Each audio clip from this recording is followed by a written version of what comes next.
Hi, welcome to Tuesdays with Dr. Tew. I'm Rick Mallers with Upper One Studios, and we're here today with Dr. Tew. We put him in the hot seat, so kind of switching things up today, and we're going to find out a little bit about Dr. Tew himself and what kind of makes him tick. Dr. Tew, welcome to your own show. Welcome to the hot seat. Having me. Yeah, you're welcome. You're welcome. So basically, we want to know a little bit about you. We want to find out what makes Dr. Tew tick. You know, how did you get into chiropractic? Okay. Well, basically, I knew I wanted to do something in the healthcare field. You know, when I was in high school, I started, I played sports and that sort of thing. And so I was always thinking like, sports medicine.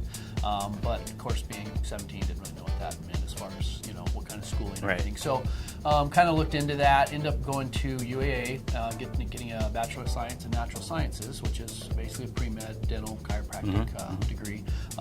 But during that time, I was lifting weights and got injured, low back injury. Ended up going to my parents' chiropractor. I had never been to one before. Right. This was a pretty bad injury. I mean, I couldn't move basically, and I remember having a wedding to go to 4 days later and thinking, no, well, that's not going to happen. And sure enough, after a couple visits with Dr. Colbert there in Eagle River, I was dancing the night away, and I thought, hey, this is kind of cool, and kind of parlayed that into learning more about how chiropractors could help athletes and that sort of thing. Mm-hmm. Oh, all right, cool. You would intern at the Olympic Sports Center and the training center in Colorado? Right, yeah. So how did that happen?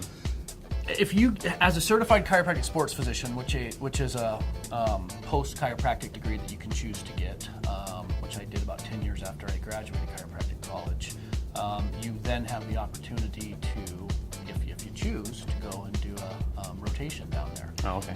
And so I actually, that was about 4 years ago now, went down there. It was 2 full weeks, 2.5 weeks actually, and it was really neat. I mean, I was basically staying in the dorms with the athletes, eating in the same cafeteria, sitting at the same tables once you get to know them, and eating, of course, the healthy food that they had there. That was great.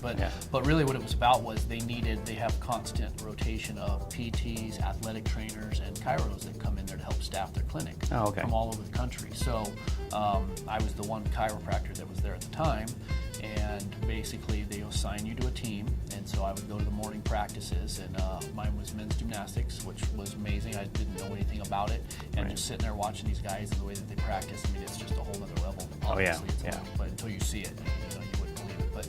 But so, and then the afternoon, after their practices were over, you'd roll your little cart back that had your med bag and all your taping, supplies, and all that, back over to the clinic, and you work in the sports medicine clinic. Mm-hmm. So at that point, as the only chiropractor there, the PTs that are there full time would say, hey, I think this person might need to get adjusted, or can you check them out? Mm-hmm. Right. And then I would start to work on that way. So great. All right. So why did you want to become a certified chiropractic sports physician? Well, kind of goes back to the whole loving sports, playing sports growing up, watching sports all the time, and it's mixing that in with what I do and being a healthcare provider.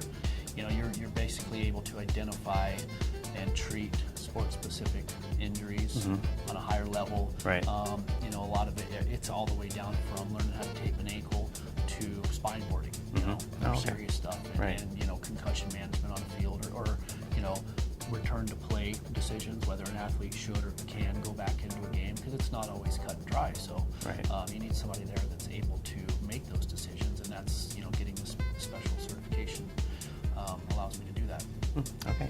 So tell me how your advanced training helps out Alaskans who want to lead an active, healthy lifestyle.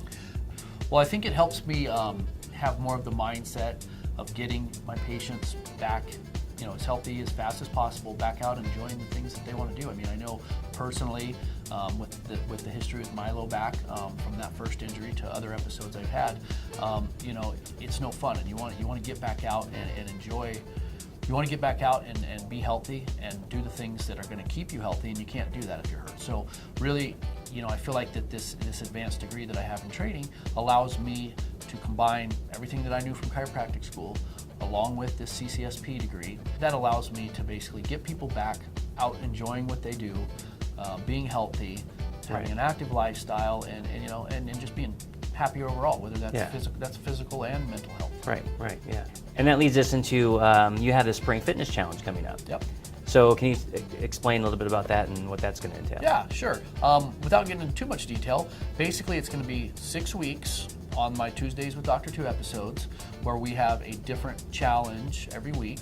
And the idea with this is to get people prepared for summer. I mean, all of the stuff we've been talking about, how Alaskans like to get outdoor, biking, hiking, absolutely, rafting, whatever it may be.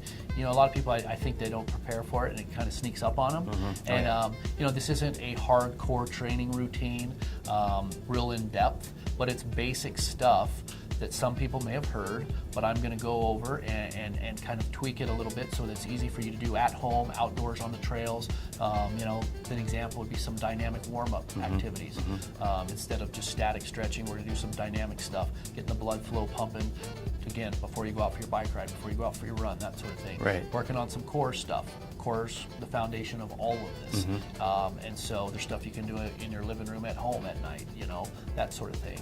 Yeah, that sounds great to me. I mean, I was just thinking that the other day. It's like, well, do I want to get up and go jogging now, or how, do I want to go back to the gym? And what things do I want to combine? It's that time of year. That's what Alaskans are thinking. Everyone's thinking of that. People right are kind of coming out from hibernation and cabin fever and wanting to get out and be Yeah. healthy and active. So absolutely. Well, so good. This is designed to kind of get people off their butts. Right. Sounds good to me. Yeah. Thank you for joining us on another episode. Take it easy, I got you. Sure. Okay. Thank you for watching another episode of Tuesdays with Dr. 2. Stay tuned next week for the Dr. 2 Spring Fitness Challenge, Week 1.